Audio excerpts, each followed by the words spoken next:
It's high noon in Jamaica, and today is Wednesday. Today is the 13th of December, 2023. Welcome to the Bridge 99 FM, that station that spans the distance between Jamaicans all over the world. We welcome you to the public eye. This is a program where we discuss the current happenings in our land. We try to bring synthesis where there has been dispute and dissonance. We talk about the things that could happen because we believe we're a God-blessed people and that we want to do better for ourselves. And you can share with us. The WhatsApp number is 876-551-5782. And the studio line is 876-676-4996. And if our timing doesn't fit your convenience, you can download the mobile app from Android Play Store and the Apple Store. It's the Bridge 99 FM.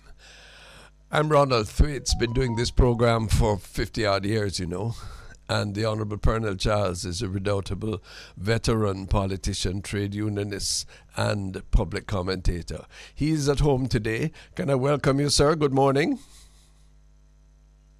Or good afternoon. Pernell not there?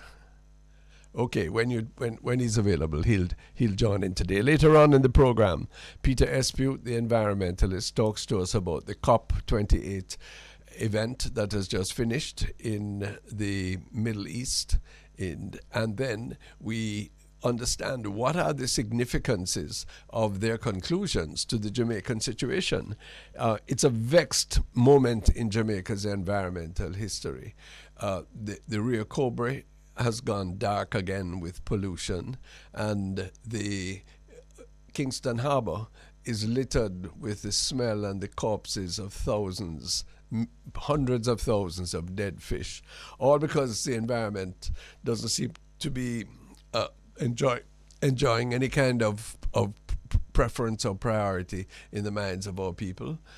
It's a serious instance. The Gleaner editorial today calls upon NEPA, the National Environment Protection Agency, to step up its game. I wonder if they can. I wonder if they will. As the Jamaica Environment Trust has pointed out several times, that although the bauxite company Winalco has nasted up and polluted the Rio Cobre on several occasions, they have never been sanctioned, their license never withdrawn. So what? It's just a matter of time before they do it all over again, and you'll charge them a little money if you can get it, and then carry on from there. What the heck is that? How does that work?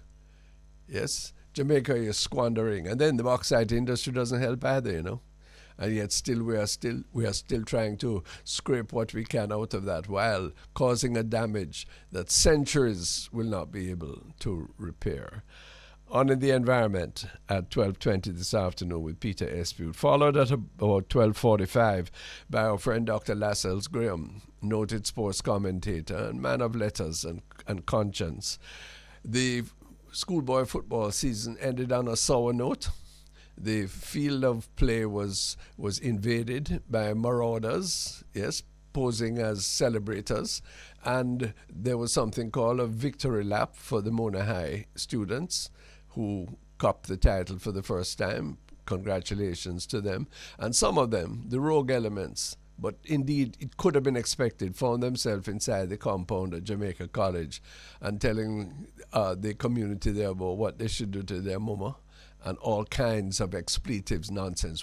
What is the situation with our schoolboys or school children that allows this kind of thing to be seen as not normal, but certainly some kind of expected excrescence? No, it has to stop. Let's hear from Lascelles Graham. After 1 o'clock this afternoon, Anita and Amina Blackwood Meeks, the humorist, the storyteller par excellence in Jamaica, joins us. She's putting out a heritage calendar for 2024, which is of particular interest. And we want to see pictures of it if we can and show it to you in the diaspora, because it's a way of remembering your country. It's a way of telling the story of Jamaica's goodness. And then just after 1:30, we'll speak with Dr. Dennis Manut, noted educator, physicist, and a public commentator as well. He's becoming a prolific article and letter writer, and he has views on the way we're treating the Haitians who find themselves to Jamaican stores. He's a Portland resident, you know, and also on the very important issue of emotional intelligence. Why is there such a need, and how do you foster it in our education system? So guess what? A full program. We don't deal with the superficialities on the public eye. We go to the heart of things. This is The Bridge, 99 FM. When my colleague is on the line, we'll join him. In the meanwhile, let's talk about some of the things that have been dominating the news over the past week. Prime Minister Holness was in New York recently, and I was surprised. He met with a Mr. Sullivan, it was reported, who is a national security person in the Biden administration. I would have hoped that someone of the pedigree of our Prime Minister would have had an audience with the President of the United States, don't you? Hey, we're not sitting at any kitchen door anymore, you know. And it's a different thing. Well, maybe security was the issue there, but I think that there are major geopolitical questions that our Prime Minister would have wanted to represent Jamaica's views on. One, certainly the situation in Haiti, and two, the evolving situation in Guyana. And thirdly, hello, please, in the midst of all of this, remember Jamaica has its challenge with migration too, you know. Lots of Jamaicans. You should see them every day who want to migrate to the United States. Are they going to be able to lawfully? And what when they try unlawfully? There are issues to do with that question as well. And the whole southern border issue, there's a Jamaican connection that has to be resolved. Anyway, Mr. Holness, in the conversations he had after such whatever meetings were conducted, he hasn't reported on that, and often doesn't when he comes back from foreign trips. He is reported as telling a New York audience that Jamaica may have to consider legislation to proscribe free hate speech. Hate speech.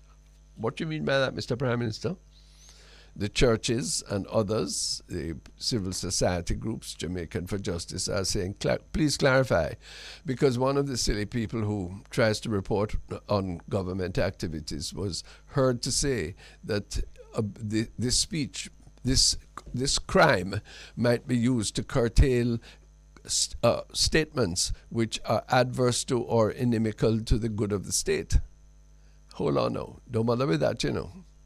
Because what that sounds like is that if you criticize the government, you might be in danger of being criminalized and locked up. No, remember in the 1970s we had that wrong effort to cauterize and to criticize and to criminalize what were called acts and utterances. Yes, it was wrong then, and any similar action is wrong now. It is not hate speech which is causing crime. Yes, the antecedent conditions for crime, poor socialization, inadequate education. Look at the letter in the Gleaner today on the connection with education and criminal behavior, and then you'll understand better what we should be talking about. All of these things don't make any sense. So let's put them away. Maybe it was just an offhand comment that Mr. Holness makes, but we don't expect that of our Prime Minister either, you know. We want very considered opinions when he's expressing them. So these are some of the issues that are being raised today. Look at Jamaica is a very free country, you know, and it intends to be that way. The maximum amount of liberty is very, very important, provided it does not abuse the common good. And then there was this, I have to be careful of the adjectives, respectful, and try and be respectful, a statement by the Minister of Constitutional Affairs. Fancy that.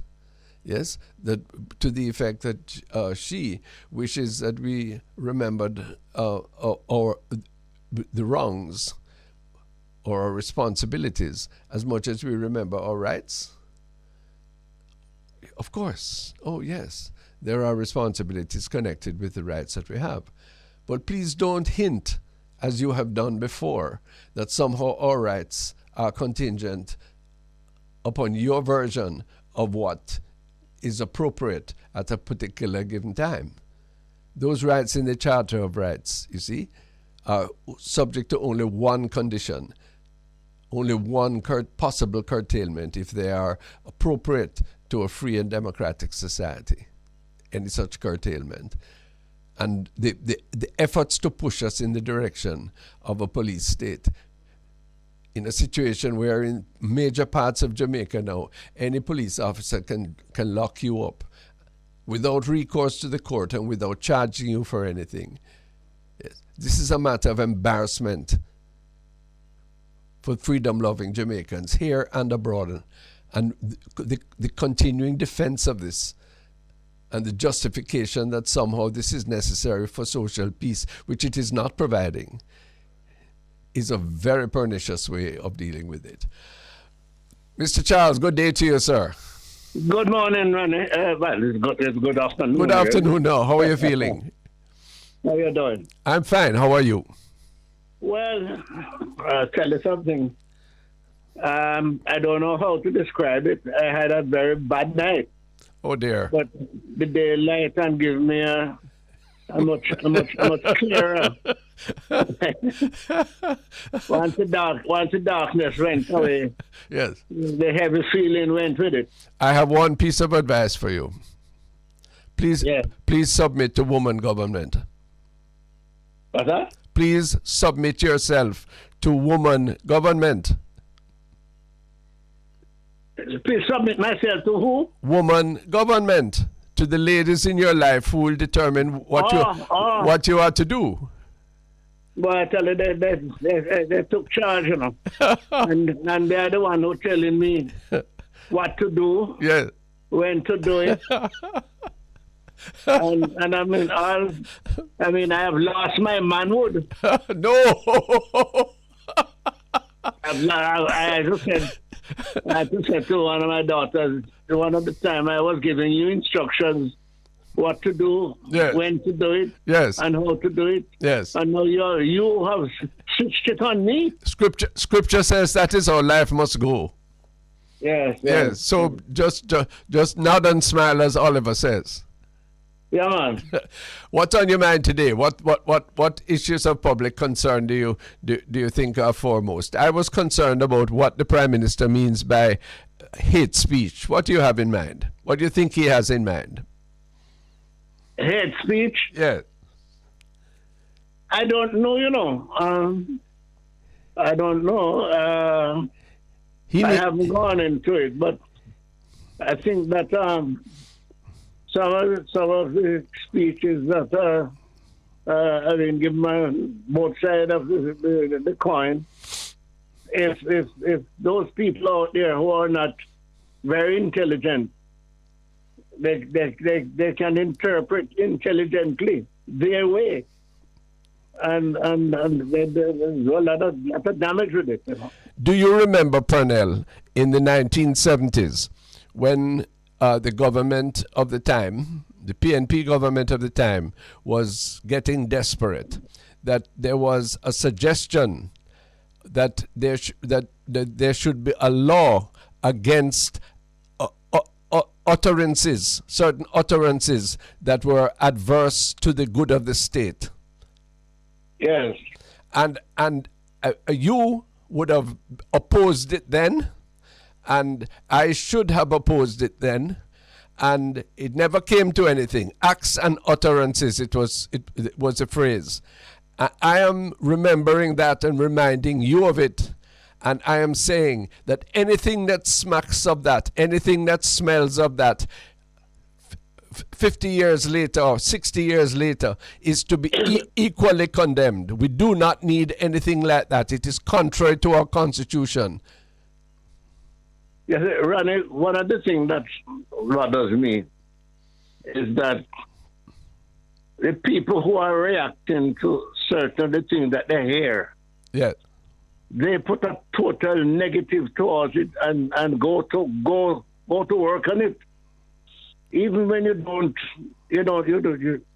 mean that, but their intelligence allow them to do certain things according to how they interpret it. And I said, I don't know how you can, well, what you can do about that. Is me you talking? Is me you talking? Yes. Is me you said doing that? Yeah, well,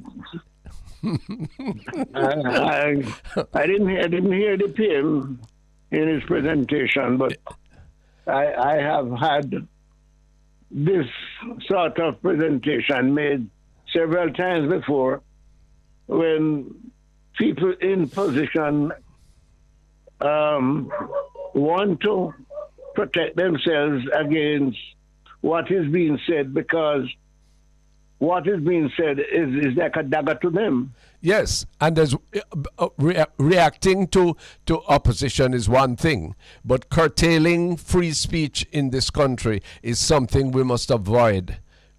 We are noted for press freedom. We are noted for freedom of expression, even when it is uncomfortable to those in authority, and provided it is not defamatory. Provided it is not defamatory, I believe that we must walk far from any such expression or intention. Well, you may say it's not inflammatory, but the person who considered to be against them, yes, a lot of flame, yes, coming from it. What I said was defamatory. I don't know how much you can do in a free society, you know. Yes. I don't know how much you can do. You have to be prepared to combat it. You are with explaining your side, the right side. Sure, you have been a public. I don't know that you're going to put a law to say they can't do it, because you'd have to put a law every day. Well, this is it. You have been a public servant for half a century. I for about the same. And the truth is that I do not want a situation where somebody says, because somebody in government or somebody in authority doesn't like what Pernell says or what Ronnie says, we are going to tell you can't say it under pain of law. That is not where we're going, sir. That is what exists in some other countries nearby us and far away from us. We're not going to have that here, sir. We're setting our foot dead against it now. Put it this way, Ronnie. I think that in our present legal affairs, there are certain protection against certain types of presentation by whoever it is.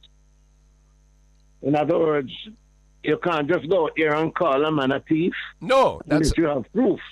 That is libel. You can't just go out there and the law is there. You can go to court and get justice. Sure, libel and slander, we understand, we agree with that. But that is not what we are talking about. We are fortunate in Jamaica that beyond libel and slander, we are free to express our viewpoints, and that is something we must treasure. We are better than many in the rest of the world, and we must keep it that way, don't you think? I am not sure that if I think the way you are putting it, it would be the right way, because a lot of people would be encouraged to continue in that road. Yes. You have to find a way to direct them not to do it, because it hurts those who it is pointed to. And it can destroy you, can destroy families, destroy... I accept that. Listen now, we have a guest. Peter Esut, the environmentalist, is on the line. Let's talk to him about the COP28 conference and how the environment is being governed and dealt with here in Jamaica. Peter, greetings. Greetings, Ronnie and Pernell. Yes. COP28 has just completed with this World Assembly on the environment. There are mixed reactions as to its outcomes and its utility. What have you gleaned, Peter Esut? Have we turned a corner in terms of protecting the environment at COP? Remember, that this particular COP is not about the environment in general. It's about climate change in particular. The environment is handled by a different COP. COP, of course, means Conference of the Parties that sign a particular convention. In this case, it's a climate change convention as opposed to the biodiversity convention or the other environmental agreements. But this particular COP is really just to do with climate change. Now, climate change is a very serious matter because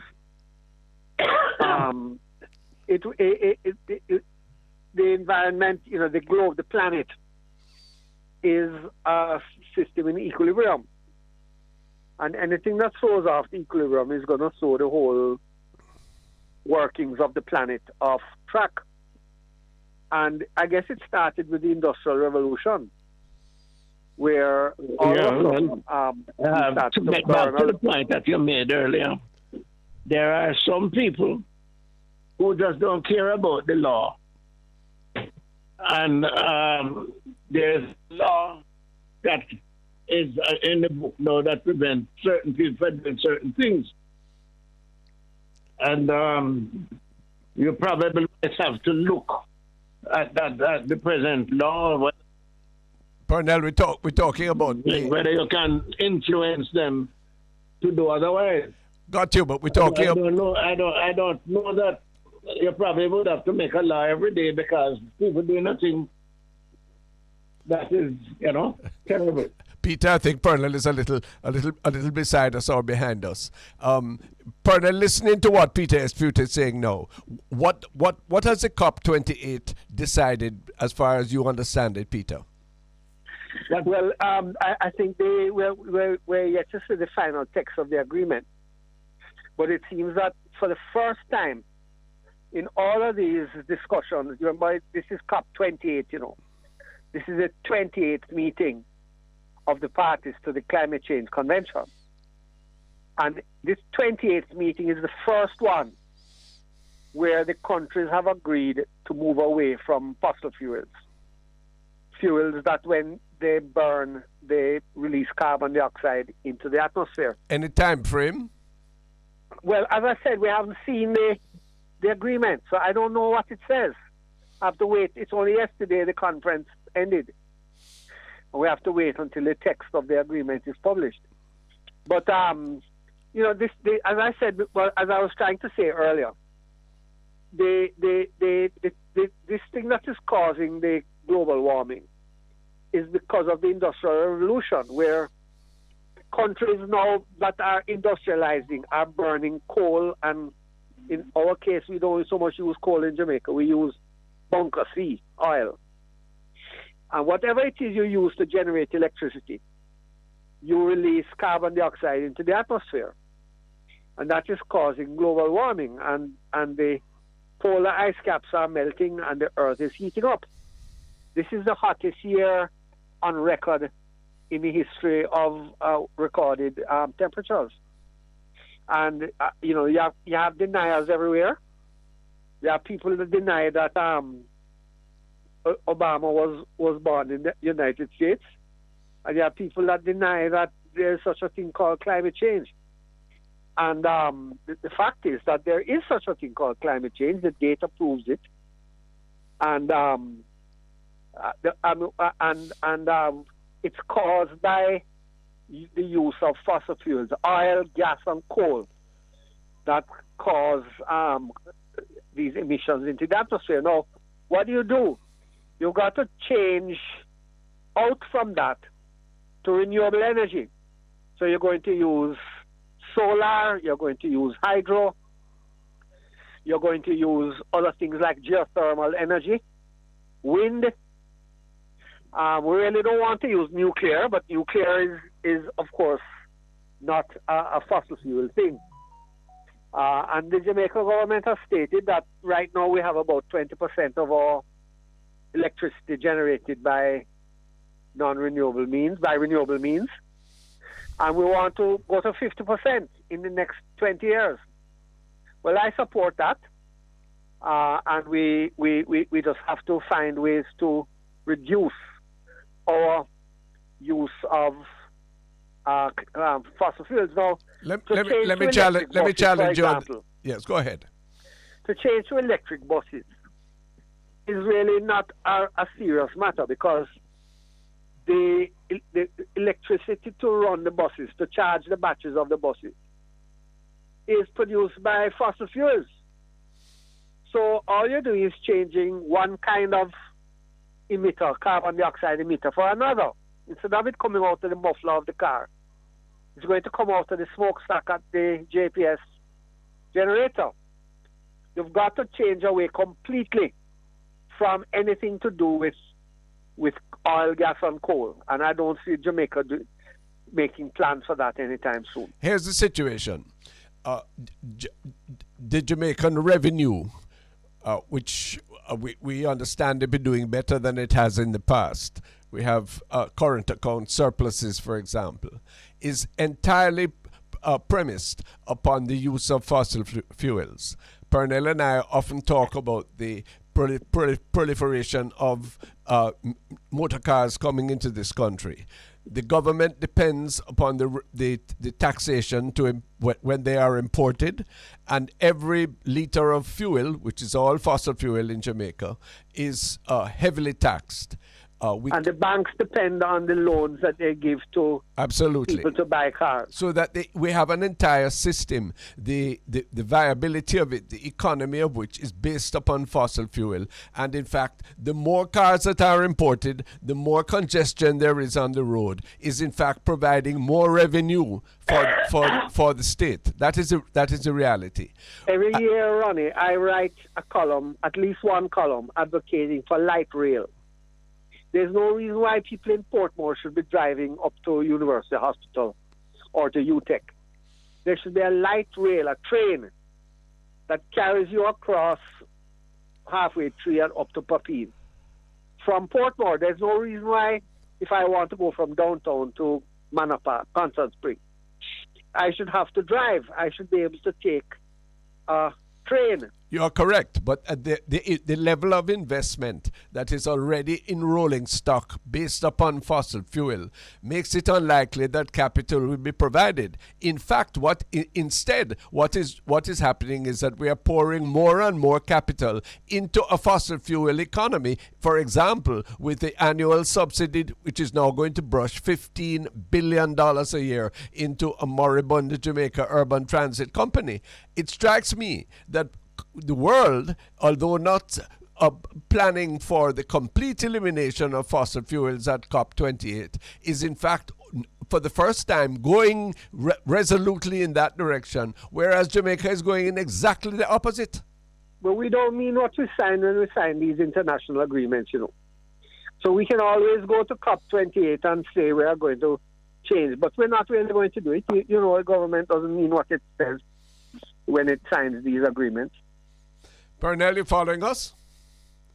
Peter, I should explain, Pernell is on the phone. He's not so well today. When he's ready, he'll come in. The other concerns I have is that we continue to rely, I don't know to what profitable extent, on the bauxite industry, which is an extractive industry for which there is little benefit and plenty of destruction.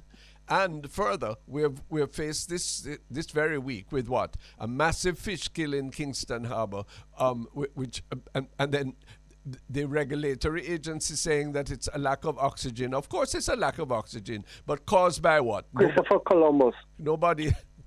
We all know that. The Green editorial says this morning that you don't need an expensive, highly paid technocrat to tell you that. Yes. What we want to know is what is causing the oxygen depletion in the harbour. Yes. And it's going to be something that is put into the harbour by industry. Yes. So this is what I'm trying to say, that industrialization causes problems. Climate change is one of them. Pollution is another. But we are not troglodytes, you know. We are not against development. We're not against progress. It's just that it must be sustainable. But it just seems to us that no effort is being made to industrialize in such a way that it does not damage our common home. What do you make of the repeated pollution of the Rio Cobre River? Because same thing. There's a connection between the Rio Cobre watershed and the Redmond Lake at up at your turn. Yeah. The hydrological studies have proven that there's seepage from that Redmond Lake down into the Rio Cobre Basin, to the Linstead Basin, and then to the Rio Cobre. And there's tests have been proven, done that have proven it. Yeah. Also, we have to say that the agriculture in big estates that fertilize their crops, and we have lots of agriculture in the Linstead Basin, and also lots of agriculture in the Guanabara Vale area. And the tons, hundreds of thousands of tons of fertilizer that they use on the cane and the other crops, that is also ending up in the Rio Cobre, which is going into the Kingston Harbour, which is part of the problem. So then, after the break, which we must take now, what about the regulation? Where does NEPA, which has declined to comment on or comment meaningfully on either of these, and who are taken up, you can describe what the Gleaner editorial has to say today about them. It seems to me that we are the captive of our own faulty or at least outdated development processes. Peter Esut, talk to that when we return. This is a Bridge 99 FM and the Public Eye.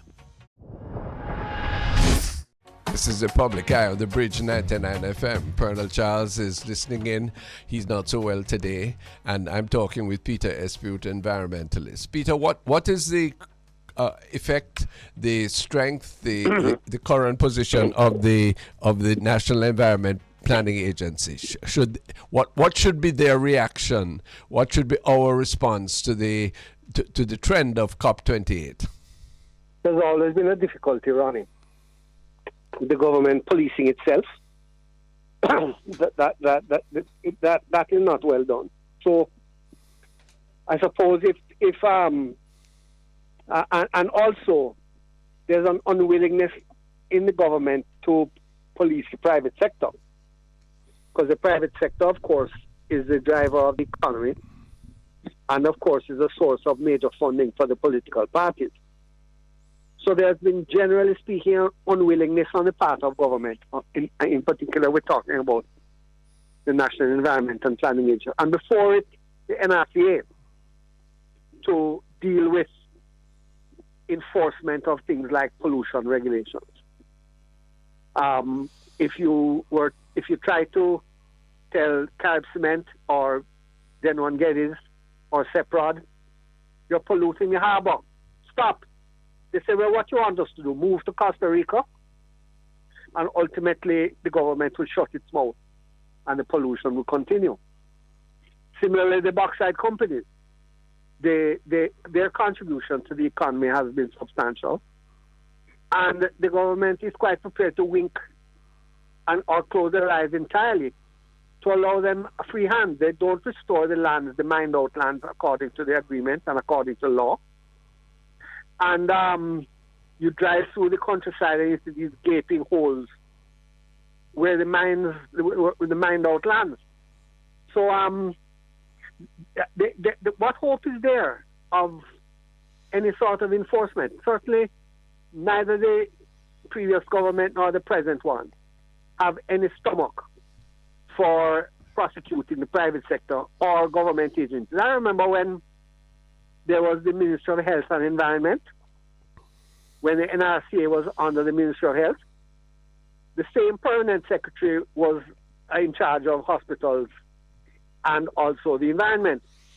So one day the NRCA tried to enforce a stop order on the Spanish Town Hospital because their sewage treatment plant was polluting the Rio Cobre. And the permanent secretary had to issue himself a stop order.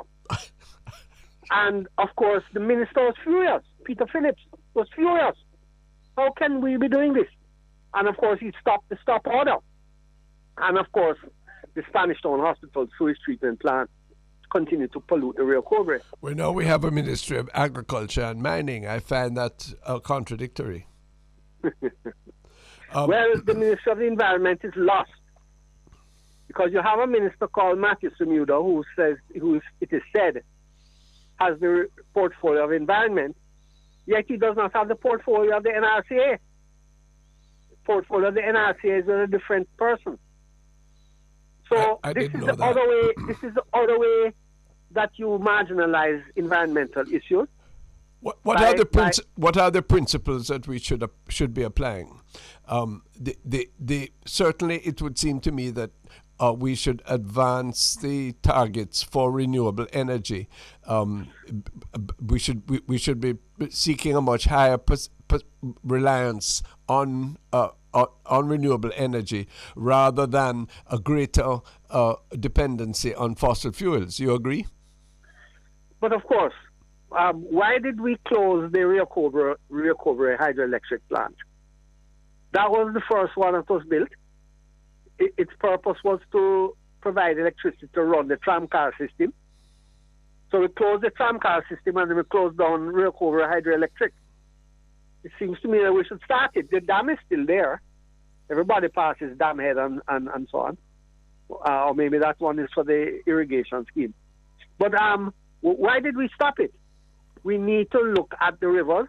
Dr. Dennis Manut, in his early days, I remember, he built the one at Griffin, just above Red Light, which provides enough electricity for the area. There are all sorts of rivers all around Jamaica, this land of so-called wood and water, where we can generate hydropower, which is, of course, expensive to build the plants. But then it's cheap to produce the electricity. Wind, the Wigton wind farm. Nobody has said that experiment failed. It works. But why haven't we multiplied it? We're a country of pilot projects. The whole of that St. Elizabeth coastline should be dotted with windmills generating electricity. I mean, I just don't understand it, Ronnie. Not to mention solar. I'm sure you're aware that there's a huge solar project in Clarendon, near to Tollgate, where acres and acres of solar cells have been put down to generate electricity, solar power. Why we just have one little pilot here and one little pilot there? Well, they're probably more than pilots, but still they need to be multiplied.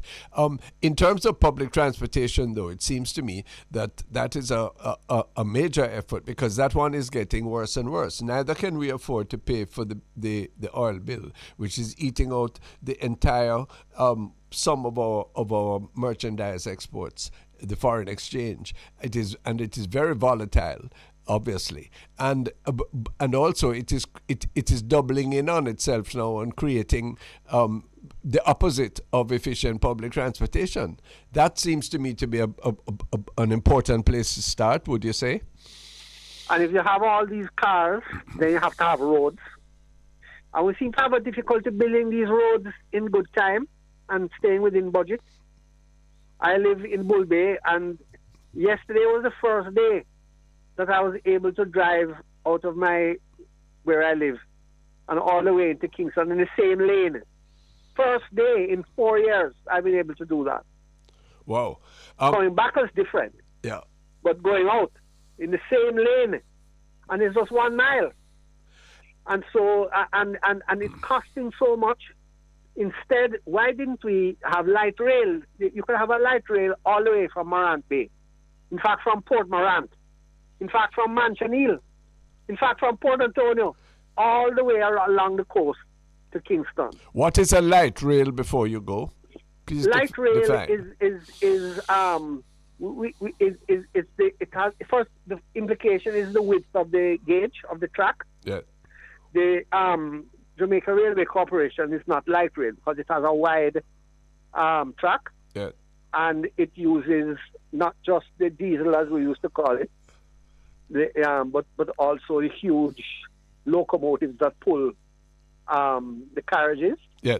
So light rail is like the diesel, a self-propelling railway car, as opposed to heavy rail, which uses engines to pull passenger cars that the passengers sit in. And there's no way. I went to almost every country I've been to, including Manila in the Philippines. Imagine Manila. has light rail across the city. A third world country like ourselves. I mean, of course, in New York and London and Paris, we expect that. But more and more wise third world countries are investing in light rail, whether underground or above ground, yes, as ways to move people cheaply, yes, without causing traffic jams and without burning fossil fuels. Well, I think that's a strong suggestion coming out of this discussion. There's much more, but thank you for this much today. Peter Esut, environmentalist, talking about the connectivity, the implications for Jamaica in all of its aspects with the COP28 deliberations. This is a serious issue, you know. It's one in which the diaspora has as much interest if you are concerned with the good of Jamaica as those of us who are living here. The present situation can't persist, I can tell you that. Dr. Lascelles Graham, welcome. Thank you very much, Reverend Switch. Pernell is a little indisposed today, so he's listening closely and will give us his input vicariously. Lascelles Muggy Graham, the constant commentator on schoolboy sport, the integrity of that enterprise, and here it is now. We had the finals of the Manning Cup last week, or diaspora listeners should know, and Mona High School, which is a up-and-coming school, won for the first time, but the trophy couldn't be presented because the field was invaded by supporters and, I don't know, hooligans who overcame even the security officers. And then, to my certain knowledge, the school the following on Monday had a victory parade through the streets of Kingston, and some of the more enthusiastic or miscreants in the group apparently invaded Jamaica College, one of their nemesis in football, and cussed them out before being removed. What does all this tell us about the role of sport, about the way it's being administered, and its significance and the principles that should be applied? Yes, thank you, Ronnie.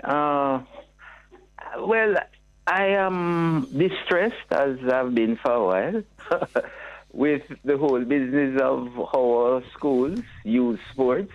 And I think this is just another example, because, of course, it isn't the first. Through the years, we have had all sorts of things being associated with school sports, you know, that are negative, that are antisocial.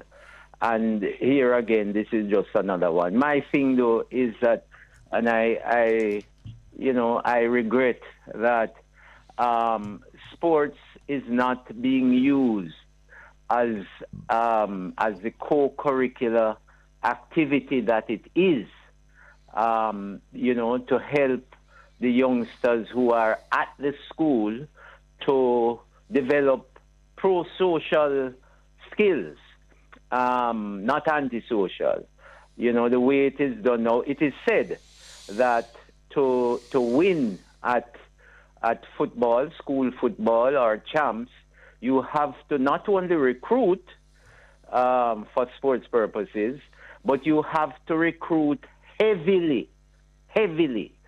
You have to assemble an all-schools team at your school. That's the only chance you have. There is no indication in that Mona High did any such thing. I wouldn't want to go there, but the allegations are out there that a number of schools co-opt sports academies, football academies, to really represent them.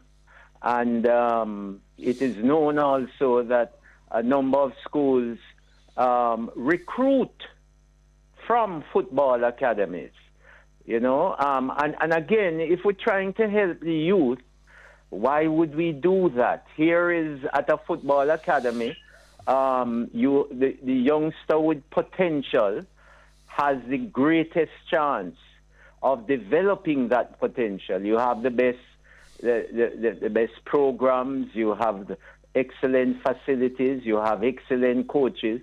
Why would schools go to recruit, take youngsters out of that situation to come to their school? I understand the question you're asking and the point you're making. Insofar as this particular winner, Mona High School, which I have regard for, they're trying very hard. But the winning of the football trophy, Moggy Graham, is seen as being the high point of a school's ascendancy. No, in my view, sports is wonderful. It teaches you many things. It is great recreation. It can teach you appropriate competitiveness and cooperation. But frankly, excellence in that cannot define overall excellence, or cannot be seen as a pinnacle of excellence at all. Yes, and the thing too, Ronnie, I think we need to bear constantly in mind that we're talking about school. Indeed. Public school. Indeed. And the role of sports in public school, like all co-curricular, extracurricular activities, is different from just it being out there in a club with respect to sports or in a sports academy. The mission of school is different. What co-curricular activities are supposed to do is what I hear now. The Ministry of Education is going to be setting up a behavioral change program to facilitate the holistic experience of our children, of our students in school.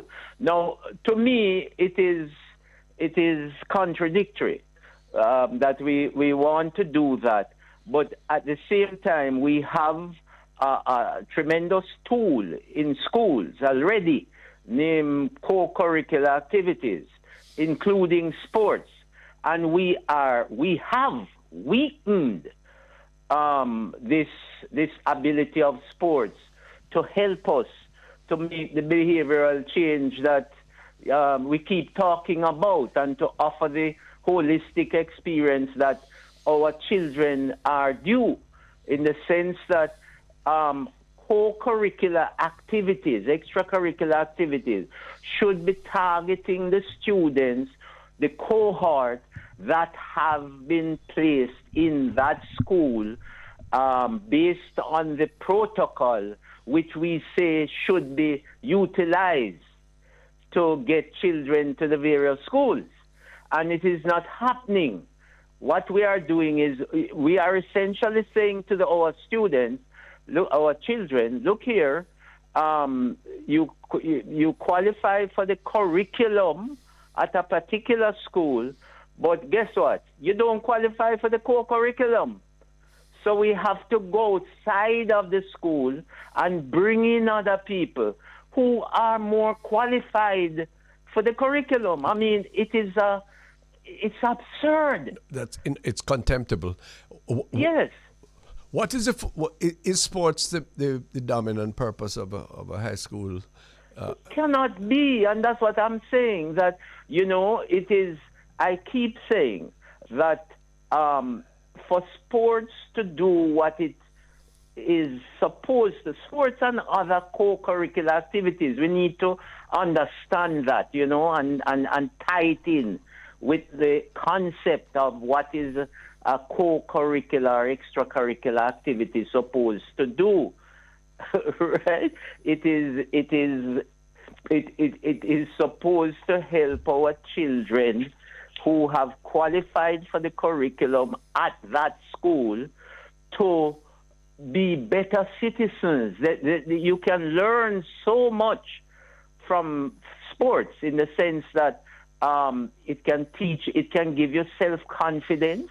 It can help you to learn conflict resolution. Of course. It can help you to learn to delay gratification, which is self-discipline. Of course. And so many other things. Keep you fit. Yes, it can keep you fit and so on. But it is for the children who qualify to be at that school, who are set at that school so that it would be fitting in seamlessly with the behavior or helping to change behavior that we talk about so often. Let me try something. Let me just say, sports should be, and the coaches of sports should be social coaches, essentially, who are trying to make the job of the teachers, the administrators, easier.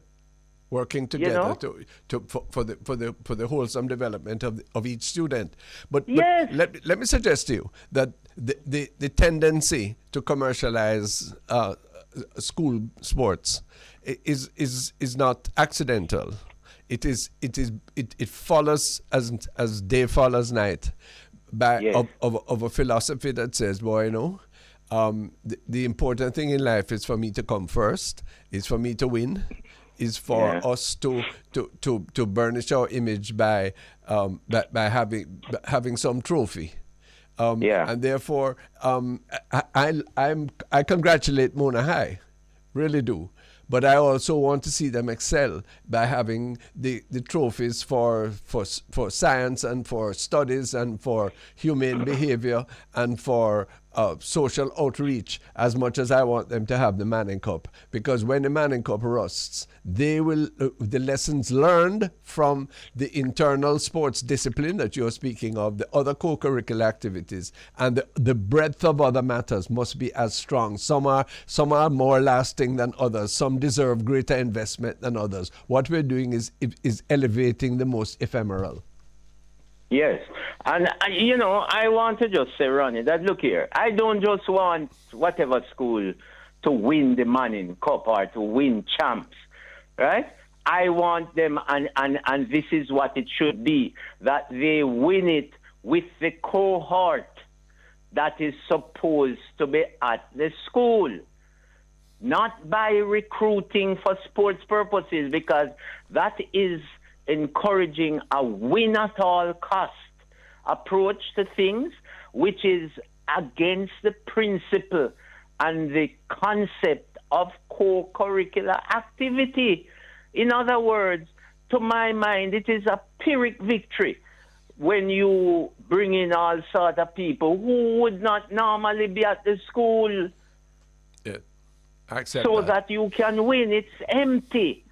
Well, it's more it's more than empty. It is pernicious because what you're doing is elevating a certain approach to life, to success. And you're saying that if you can't get it among your own, what you do is get it by any other means. That's right. And the fact is that, it has so many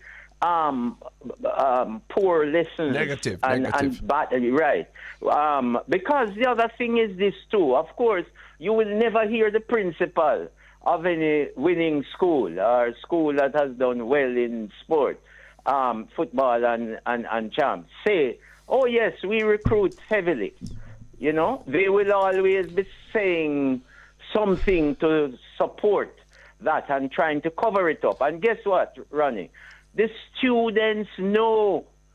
You cannot fool them. They know who are recruited and who shouldn't be there and what have you. Give me a last view before time runs out on us, though, about the kind of excessive behavior.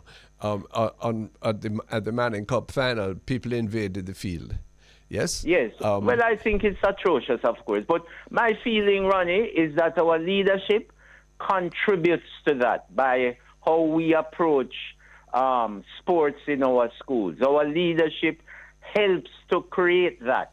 And we are not helping our children, we're not helping Jamaica, we're not helping our education socialization system by this win-at-all-cost heavy recruiting for sports as we now do. I was surprised. I express admiration for Mona High. But what is a victory lap around the community which is likely to become unruly, unmanageable? Winning the Manning Cup, frankly, as nice as that is, it does not warrant a time off school to do those things. If you can all read and write and have your 5 C6 and you want to have a moment of recreation and celebration, fine. But if you don't have that, please put it in clear order. What is the priority of our education system? It is not winning sports. It is coming out as a wholesome human being, academically, socially, spiritually, athletically competent. Yes, but the thing is this, Ronnie, that not only schools like Mona who have to lift themselves academically and so on, but even the schools that are doing well academically, they need to stop recruiting I think you made that point and we accept it. Yes. Because it affects the whole system. Well, of course. You know, it affects the weaker schools and so on. And it is sending a poor message to all Jamaicans, and we fool up Jamaicans. What kind of people do we want our children to become? Right. I got to leave you. You know, they're helping poor people. They are not. Thanks for the call. All the best. Dr. Lascelles Graham, former Jamaica football captain, strong proponent of no recruitment for sport in Jamaican high schools, commenting on the affairs of sport, the principal ones this week. Time for the break. This is The Public Eye on the Bridge 99 FM. We soon come back. Getting ready for Amina Blackwood Meeks, the storyteller, to tell us about her calendar that concentrates on the Jamaican heritage. Just before we do that, though, I want to just throw to my audience the concern I have. I feel that the struggle in Ukraine for territorial integrity and for the freedom of that people is going down, you know. The United States Congress, for its own purposes, is deciding that it is qualifying support. They haven't offered the continuing assistance that is required. Maybe they'll get some. But Mr. Zelensky, who was in Washington and was latterly in Oslo drumming up support, needs to realize, sadly, and the world does, that the Russians, Putin is right. He's going to last out the endurance of the Western world, and he's going to prevail, and they're going to have to enter into some kind of face-saving negotiations very soon after the loss of so many thousands of lives on both sides, but particularly on the side of the freedom fighters in Ukraine. That is the truth. Yeah. 110 wars, the British Broadcasting Corporation said, exist all over the world today, and extraordinary privations of people, loss of life, and the nagging, gnawing, never being reduced, in fact now being aggravating position of hunger. So we in Jamaica, you know, with all of our problems as we approach the Christmas season, have a lot to be thankful for. And while thankfulness does not imply complacency, and we have to talk about the things that are not going right at all, the truth of the matter is that we don't have those excesses of tragedy amongst us, despite the high murder rate and the many depredations that we suffer. It's not the same as those that are reported elsewhere in the world. I'm extremely troubled at the inhumanity of humanity towards other human persons. And it is something that we have to distinguish ourselves by contrast in respecting the dignity of everyone and providing opportunities that are going to de-emphasize the inequalities of our history and of our present. This is key for us to be able to engage ourselves and have any measure of what can be called happiness in the future. I'm ready when you are, so you need to tell me. Good. Hello, Amina. Hello. How are you? I'm fine. Thank you so much for joining us, Amina Blackwood Meeks, storyteller par excellence. Pernell's not feeling so well today, so he isn't with us. But I'm happy to welcome you and ask you to tell me about, what is it, your Tukumu calendar? Yes, and Tukuma. You know him as Brother Tukuma. Yes, but he is in fact Anansi's firstborn son. Yes. So Storytelling Foundation of Jamaica calls itself Ntukuma. And Tukuma is Anansi big son. It's a Ghanaian name, yes. All right. Or who we call Brother Tukuma. Yes. Now remember, you know, our audiences are largely diaspora audience, so we have to remind them of all of the eccentricities of our history and lyrics. Indeed, and this is part of what this is part of what the calendar and the storytelling foundation Uh-huh. is all about. Every year we have an 8-day festival. The festival has 8 legs, and the festival is called Anansi Sound Splash. And the festival explores all the way in which our stories, all our stories, our traditional stories, our family stories, our scriptural stories, our big boy stories, all of those stories carry us to a place that we can meet ourselves. And when we meet ourselves, we can either say, well done, or we can say other things. We can say, I want to change such and such a thing about me. So for the last 3 years, every year we have a legacy project.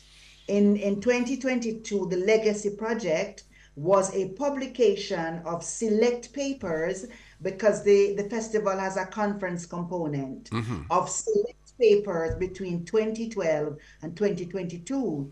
And we called that book The Children Ought to Know. You see, I'm a little embarrassed now because you don't have your copy, so I should send you your copy. Hush, that would be nice. Thank you so much. Before you end, you're going to tell us where we can get those copies. But In time for Christmas.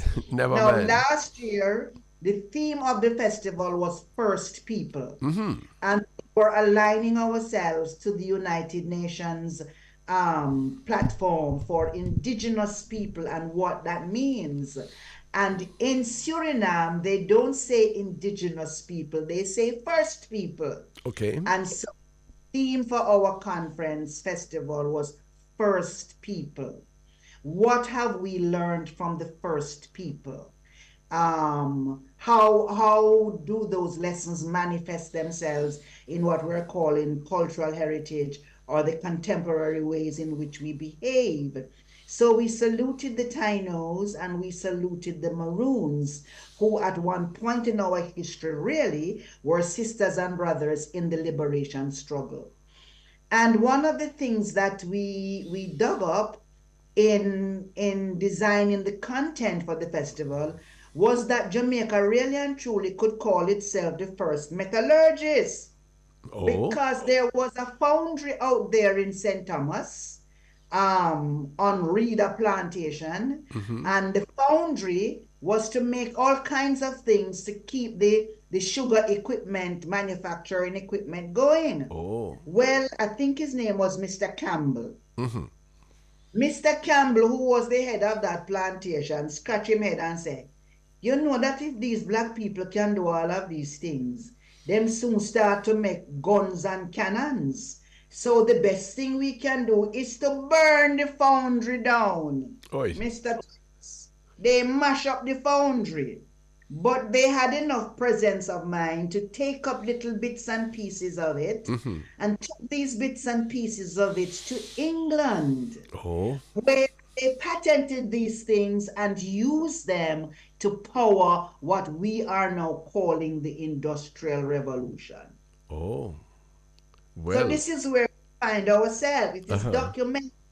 Yes. You know, this is where we find ourselves, that we salute the fact that we came empty-handed, but we didn't come empty-headed. So when we looked at all the things that we had uncovered, can I show you the calendar? That's what I want you to do. I want to show you us to show your listeners, our listeners, your calendar. Post-disabled participant screen sharing. So can you? I'm seeing you so well, so I'm sure we can. If you hold it up and you go through it, we'll be able to see it. Yeah, but I can't screen share. Okay. It's disabled, so you need to enable me to screen share. Jeffrey, Amina needs you to help us screen share. Can you do so? You have to enable me. Okay. Give permission. So tell me while he does that. Right. So yes, I won't hold us up for that. So there are a couple stories that we have on the calendar. The calendar is designed to say we are more than generalship. This is what our storytelling has revealed about us. We also want to look very closely at Anansi, at the persona Anansi, at what he was in Ghana, at what the Ghanaians still recognize him to be, and then to say, you know, Anansi is something, our culture is something that this region certainly have in common. And you mentioned the diaspora, and we have it in common because we have a common history. So that common history has storytelling as something which is important to our heritage and culture and the way we live today. And sometimes we don't recognize that all of us know Anansi. And all of us can own Anansi for various reasons. So the calendar also has, and I'm trying my best to share, but I'm not being allowed. The calendar can be seen on our AnansiSoundsplash.com website if we don't get Say it again for me. Anansi Soundsplash. Okay. AnansiSoundsplash .com. And Yes. who did you design it for, Amina? What kind of person? It is designed for your listeners. Yeah. Is it children? Is it adults? Is it for those who are nostalgic? Is it broad? Adults, it is teachers, it is you, it is your family and friends. It's a keepsake. Yes. It's almost a reference material because we mentioned Ntukuma as one of Anansi's children. And there is a whole section that names Anansi's children as we have been able to identify them through the research. So I'm particularly anxious to recommend it to those persons who may live abroad of Jamaican origin, who perhaps have children who don't know the place very well, and who want to know the storytelling, who want to burnish their sense of themselves by looking and following the stories on this calendar. Is that appropriate? Yes, it is absolutely appropriate. And now, guess what we're going to be able to do? I think we are going to be able to share screen. Are you seeing the screen? Because I'm not. Okay, I'm seeing something now, yes. Okay, someone's coming to... I'm seeing your screen now. Okay. So is it possible to show us anything else? It says you are screen sharing, but it doesn't. You see this technology. Let's do this. I'm going to click on this and I'm going to click on share, and there is the calendar. Oh, wow. Now I'm seeing. There is our beautiful calendar. Okay. So we begin with affirming that our storytelling is part of the rich heritage. And we're saying that this culture can be leveraged for economic development, but we must protect it. We must research it and we must understand it. And then we have the second page is about all of the Caribbean countries that own Anansi or that have Anansi, because some of us don't own it. And where Anansi came from and the various names that Anansi has, the various spellings. And the various spellings have to do with how the colonizers understand or understood Anansi. So in some places where Anansi was understood to be a woman, and how dangerous can that be with all of the gender implications? Sister Nancy. Yes, and Nancy become Aunt Nancy. But in Ghana, his real name is Kwaku Anansi. He has a title, like you would say, minister. So this calendar does not explore the reasons why that is so, but it tells us that that is so. And then there is a story about the first metallurgists. There are, in fact, 2 stories on this calendar.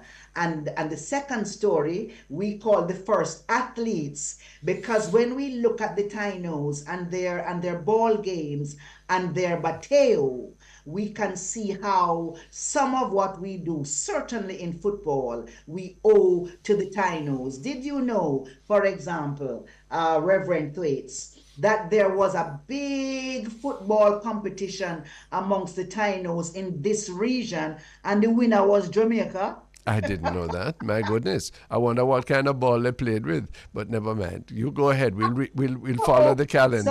So that story also appears on the calendar. And then 3 of the members of Entukuma are authors, and we specialize in publishing books for children that allow us to meet ourselves positively. So there is information about the books also on the calendar. And they would make good reading for Read Across Jamaica Week, which happens in May. Sure. There is a story about first the athletes. And our Tinos and what kinds of games they play, and how this little girl won the match on behalf of Jamaica. The tournament was played in Puerto Rico. So a long time we are DJing a dance. I tell you. And then here are the Ghanaian names of Anansi's children. And then each quarter we highlight an important story that we think needs to be told. So in the first quarter, we highlight the story and the date of the Maroon independence. In this quarter, we have Marcus Garvey, and you know how I feel about Marcus Garvey. And we highlight Louise Bennett. And then in the final quarter, we highlight, of course, our storytelling festival.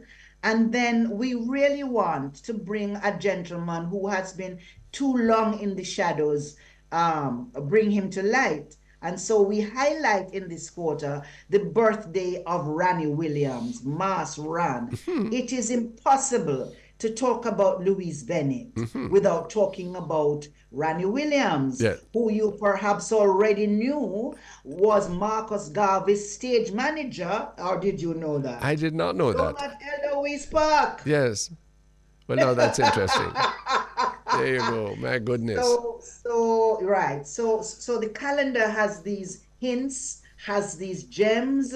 On the calendar are the storytelling services offered by Entukuma. So we could come to your school and tell you about Ranny Williams, or about the Maroon independence, or about this little girl who was the man of the match in the tournament. Or you could direct yourself to your own research. So it is for everybody. We anticipate that these calendars are going to be in all the parish libraries in Jamaica. Colorful. But Amina, where do people get them? Persons listening to us who will want this, where can they be obtained? All right, there is a number 9. Oh, Rani, let me tell. Okay, so there is an email address, Jamaican Entukuma.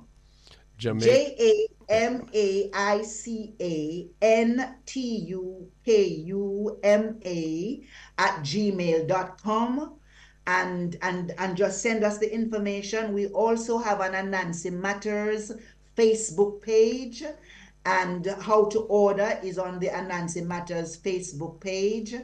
Amina is listed as someone that will facilitate pickup and delivery if you are in Kingston. If you're outside of Kingston, we will send them to your nearest Knotford Express, or wherever you tell us to send them.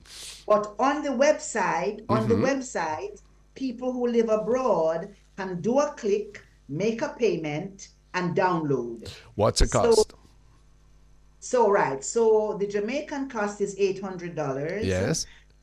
And in US, that is $6. If we have to ship them, there is an extra obviously charge. Yes, something extra for that. Listen, this is something that I think many people of Jamaican origin abroad are struggling to maintain as much knowledge and resonance with their heritage as possible, and particularly to transmit that to their children.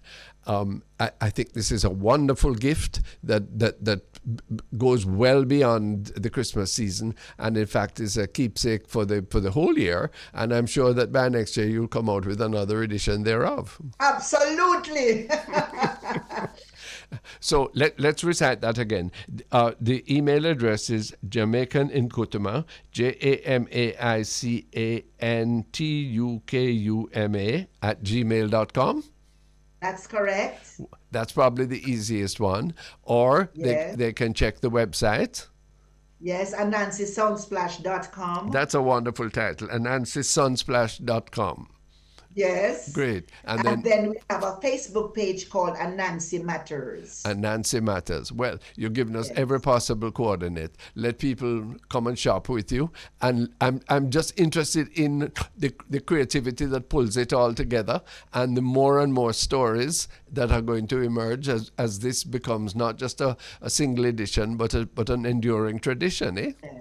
Yes, indeed. Amina, thanks so much for your gift and your work and your for sharing. doing that, I will make sure you get your copy. Please and do. Your copy of the book, because you're not to know. I look forward. Bless you, thanks. Amina Blackwood Meeks, one of Jamaica's premier storytellers and the promoter of this extraordinary legacy calendar. Please make sure that you consider obtaining one. JamaicanEncoutement@gmail.com. On the Bridge, 99 FM. This is The Public Eye. Let's take the break, and then we'll come back with Dr. Dennis Manut. We're going to talk to him about a variety of things. He's such an interesting correspondent. Thank you for being with us on The Bridge, 99 FM. This is The Public Eye. I'm Ronald Thwaites. My partner, Pernell Charles, is indisposed today. We welcome Dr. Dennis Manut. Welcome, Dennis. I'm more than happy to be with you, Ronnie. Thank you. Pernell is listening to us on the radio, but he's got a bit. Hi, Pernell. No, he's got a bit. Well, you're right to greet him. Dennis Manut, scientist, educator, and now public commentator. I'm amazed at the volume of letters and articles that Dr. Manut is now provoked to write. Thank you so much for sharing all of those thoughts with us. You hear? You're welcome. Good. Thank you. Let's talk first about the Haitians. Dennis Manut, you're a Portland man, and we're broadcasting to plenty of people in the diaspora who will know your parish very well. And you have a particular sensitivity, a heart, as we do, for they're not hordes, but the numbers of Haitian people, women and children particularly, who come to our country. Are we treating them humanely? No. Why? The government says that some of them have been here before and now come back. They say that some of them may be criminals, that in any event we can't have these people just landing. What if they're accepted, then perhaps it's going to be a horde of them that will come and... May I just say something here? Go ahead. Go right ahead. Haiti is being treated by Jamaicans like how some South Africans treated black people in South Africa. Oh my God, what a comparison. Here is Haiti, the largest CARICOM population by far. Haiti has about 11 million people. It's a member of CARICOM, a full member of CARICOM. We are less than 3 million. And we treat Haiti with complete apartheid. But little Trinidad, which is half the size of Jamaica, and its population is roughly half that of Jamaica, has accepted 36,000 Venezuelans. And not one of them has ever, as far as I know, and I keep touch with Trinidad, because what is not often known is that I did spend 9 years of my earliest life in Trinidad. Didn't know. Okay. So they have managed to manage it. But much bigger Jamaica cannot handle 37 Jamaicans. Ryan, I never said Jamaicans, I did say.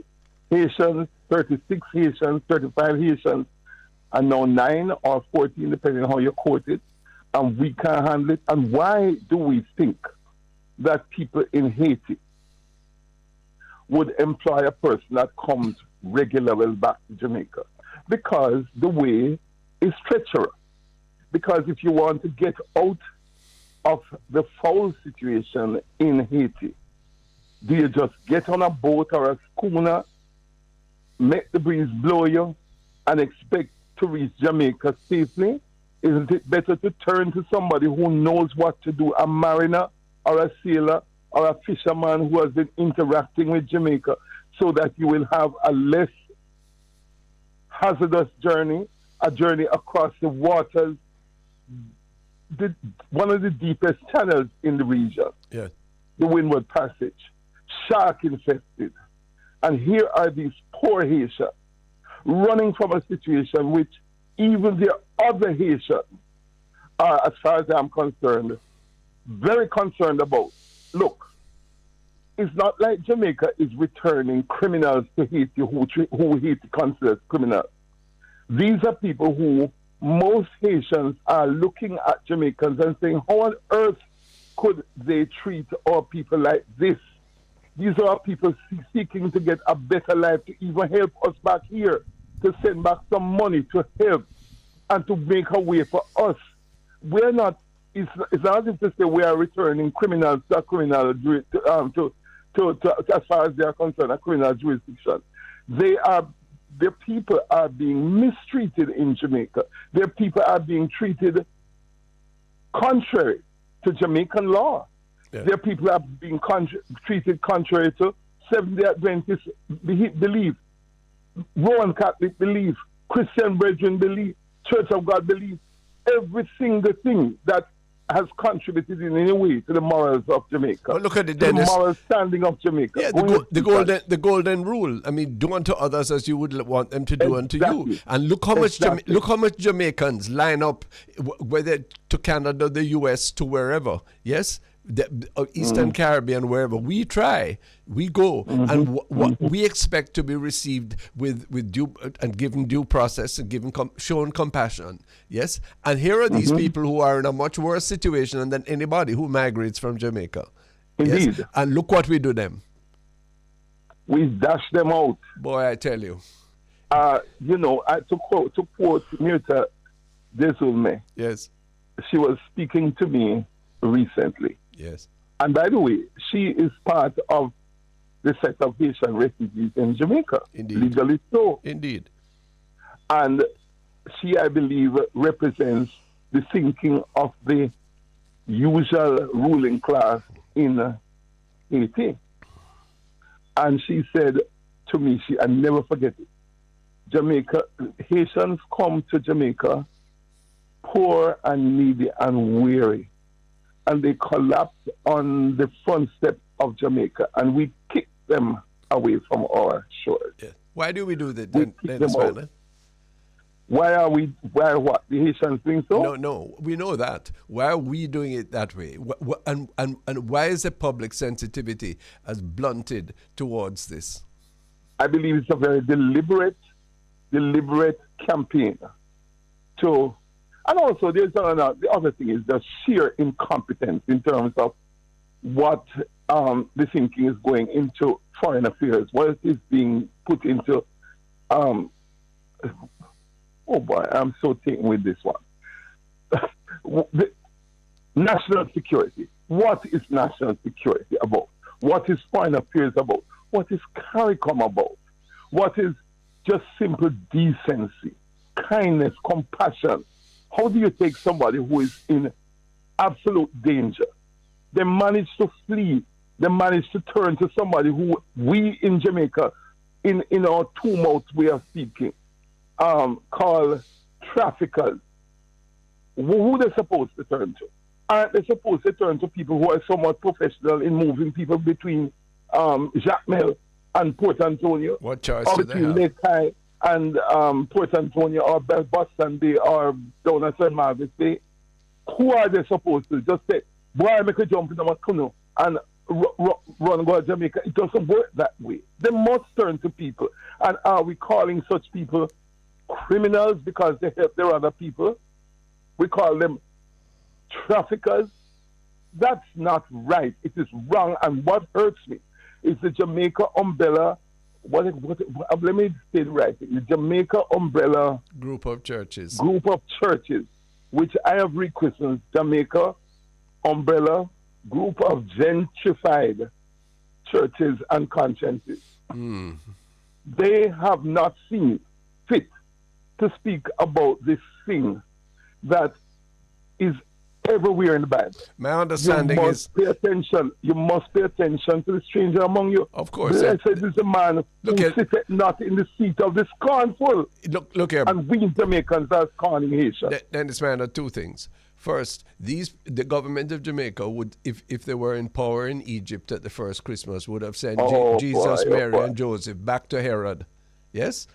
They would throw him right before Herod. They would call out the Egyptian. Absolutely.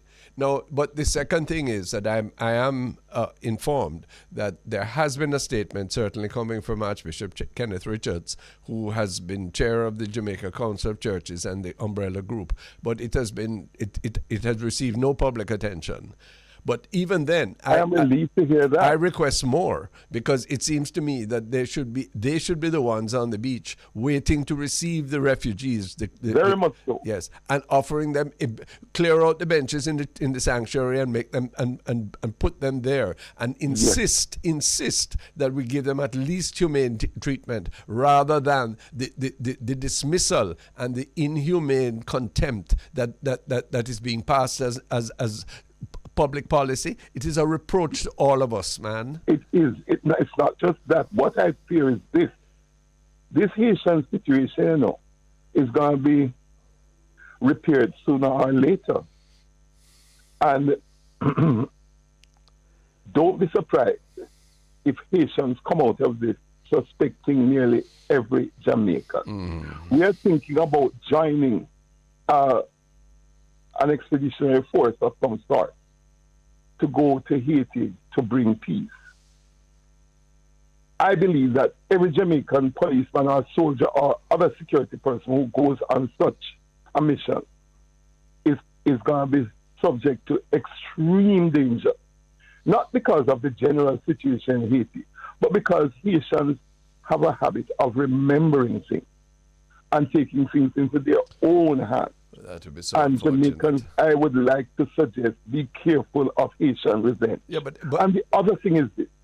We in Portland, we in St. Thomas, we in much of Kingston, we in St. Andrew, check our names. I have identified at least 60, and I've published at least 40 names of the 60 that are straight Haitian names. They are not the same names as the French Christians who came here in the hills, whatever thing. Undoubtedly. Very definitely. You can hear the difference in the names. And we know the history in far more recent times of people who sought Jamaica as refuge and have settled here and have contributed here. And they're so very much so, right here in Portland. Indeed. We in Portland cannot get away from knowing who the Haitians are around the town. Isaiah 58 says that the one thing you must never do is turn your back on your own. And this is exactly what we're doing. And then expect redemption and prosperity and all kind of crap out of speech out of that. No, Dennis Manut, you're on something here. And it just amazes me the way in which we're swallowing and these spurious arguments about it. If we can't take care of our own homeless, which is a fact, and so we turn our backs on these. And you have people, who are, we spend our resources on revelry and frippery and human persons. We treat as if we wouldn't drown dogs like how we're dealing with these Haitians. Children, women. What is their national security risk? Oh God. I mean, it is and the media of this country, I really plead with us, and this is the reason I scheduled this interview, because you are one of the sensitive voices close to the situation there. I'm hoping that we can touch the hearts of our rulers, who are becoming more and more autocratic, despotic, even as they immoral and illegal. Yes, I don't think that a whole lot of people are immoral on the cabinet. I'm not saying that. But I'm saying that they have something to prove. The actions speak louder than the voices of those who say no, no, no. Well, the actions right now the actions are immoral actions, they are illegal actions, they are inhumane. And they think that they are clever by dubbing the guides across these treacherous waters as people smugglers. Goodness gracious. Yeah. Well, I mean, even I understand your concern there. And my concern is for the people who, for whatever reason, find themselves in the thrall of that situation and come here hoping for better. And what do? Kick them in their bloody faces and send them right back. Is the point. And no, and I'm sorry to be slightly crude, but the spinners in the cabinet, the public relations people in the cabinet were so anxious to impress upon Jamaicans as to how kind they are being to these Asians, that down to the sanitary napkins that the women go back with, we had to have JIS publish that Jamaica give the women sanitary napkins to go back to work. What on earth do we think Jamaicans are for? We not come like that. No. No, it's a debasement of the whole national psyche, and it is the soul is outraged at this. Dennis Manut, thank you for the clarity in this regard. Don't go. There's a related matter. You've been writing and speaking recently on the deficit of emotional intelligence that afflicts our people. I feel it is a lack of that sensitivity that perhaps allows us to ignore what we're doing to the Haitians in the way that we've just discussed. But beyond that, it is a fact that much of the violence, the antisocial behavior, the hyper selfishness that we see is because people are strung out. They have no idea, no significance of what is right and wrong, how to respect each other. Where have we lost this? And more importantly, how do we get it back? Where do we begin? Okay. First of all, I'm going to make a statement, and it is not in a religious context. It's because it's, I believe, one of the best summaries, and it happens to come from a religious source, but it's one of the best summaries of a wisdom that we need to embrace in Jamaica. Train up a child the way he should go, and when he is old, he shall not depart therefrom. Yes, sir. Now, in Jamaican education, we train up a child to read. We train up a child to write. We train up a child to cipher or to do math. And increasingly, we're trying to train children to think scientifically. And we are moderately good at that. But something very different that others have been doing systematically, not necessarily in a religious sense, not necessarily at home, but are doing it on a national scale, is something called, what I call, mandatory compassion and emotional learning education. Along with mandatory passion and emotional education. Learning education. How does that? What does that comprise? And how do you can't teach that out of a book, Dennis Manut? Yes, you can. You surely can. Okay, tell me. Now, let me tell you how. And there are countries that have been practicing it. And so that I don't err, I have written out something here which I'm going to slightly read. That's fine. That's fine. MCEL stands for compassion and mandatory compassion and emotional learning. It's an integral part of education that focuses on developing the skills and attitudes necessary for young people to strive in all aspects of life, both inside and outside the classroom. Now, just like we would teach math, reading, English, and science, here's a breakdown of what needs to be added to it. We need to teach children self-awareness, understanding their own emotions, thoughts, and values, self-management, controlling their emotions and behaviors in a positive way. 3, social awareness, recognizing and understanding the perspectives and feelings of others. 4, relationship skills, building and maintaining healthy relationships with others. And I'll finish with this one, 5, for now. Responsible decision making, making choices that are safe, ethical, and considerate for others. Now, this is being taught in certain societies. For example, but let me tell you what the benefits they have found. You know what? Let me give credit to where credit is due.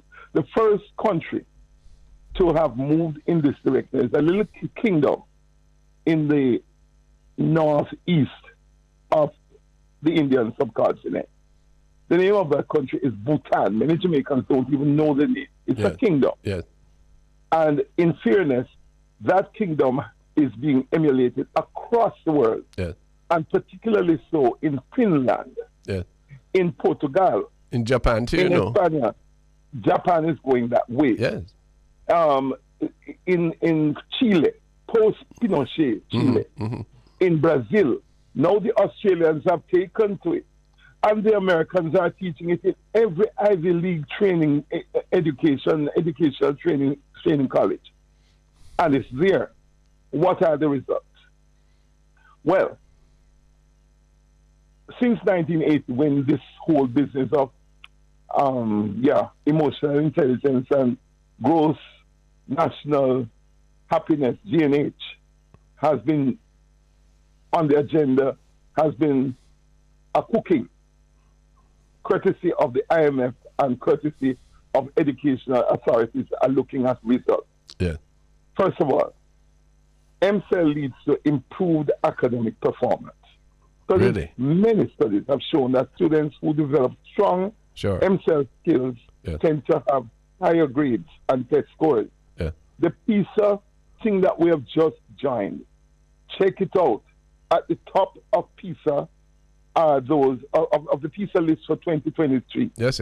Are nations and jurisdictions where MCEL is taught very systematically. And in some cases, you've got to have a training in it from primary school, just like you learn to read, write, and cipher, etc. You have to definitely have it at what we would call the O levels and the A levels. But I would have thought, then you start earlier than that. You start from the pre-K level, from early childhood level. You want to inculcate these habits. You are right. You're right. But definitely, the test scores have shot up since people have been doing that. Look at that. And that is within our capacity. That is within our budget, Dr. Manut. So we don't have to talk about breaking the bank or going back to the IMF or anything like that. We can do it if we have the will and the wisdom. I can tell you something. If we were to go to the IMF, but that is one thing that they're going to jump at because they themselves are pushing it. Yeah, I believe you. The next thing that you get, we get reduced behavioral problems. Yeah. CEL can help students learn to manage their emotions and impulses, which can lead to fewer disciplinary issues. Sure. Next thing, increased social and emotional well-being. CEL skills can help students build positive relationships, cope with stress, and develop a healthy sense of self. Now, better preparedness for life. The skills learned through CEL are essential for success in all aspects of life, including work, relationships, of course, personal well-being, and here's the one, entrepreneurship.